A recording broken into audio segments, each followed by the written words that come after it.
So, ayun na nga, dinate ko sa self. Your own kid ang atake. Ang agenda for today's video ay pumunta at manood ng Conjuring at syempre bumili ng pantalon at para i-date na nga din yung sarili. Ang una ko talagang target ay SM Aura pero puno na ang cinema.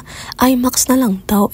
Mag-isa ko lang manunood. Ano to? Baka mahimatay ako doon. Hindi ko kaya. Hapon na rin ako pumunta. Kaya nagmadali ako agad pumunta ng market kasi nga ang haba nga ng pila doon pa lang sa SM Aura. So feeling ko, mahaba rin ang pila dito sa market.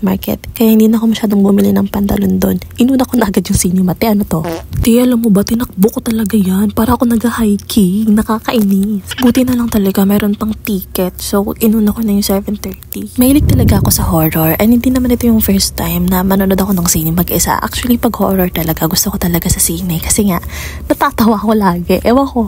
Pero gusto ko nakakarinig ng mga nagugulat. Kasi malakas din akong magulat eh. Palakasan kami ng sigaw mga te.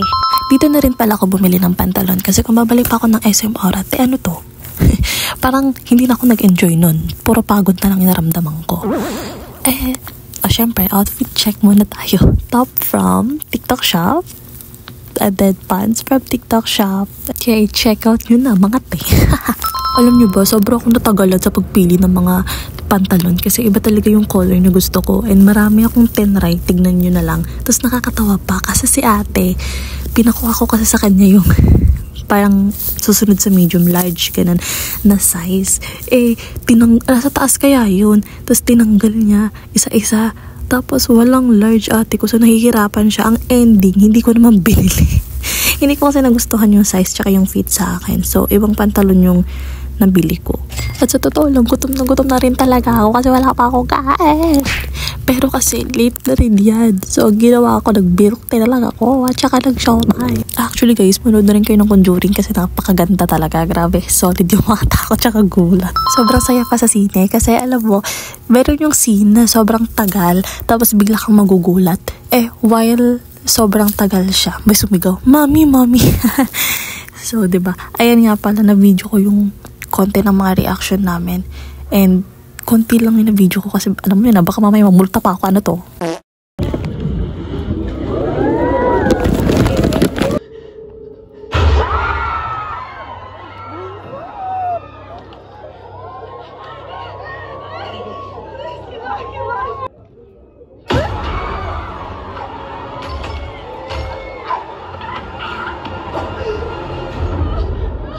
Diba? Sobrang solid kasi after ng sigawan, tawanan kami lahat. Mga baliw. Pauwi na ako niyan, hindi na rin tumatanggap yung ibang fast food ng customer. So, kawawa naman ako. Super saya ko at super nag-enjoy talaga ako. Lagi kapag nag-me time ako, pag dinibake yung sarili ko. So, gawin nyo na rin kasi, diba? At dito na natatapos ang video natin for today. Bye! Thank you!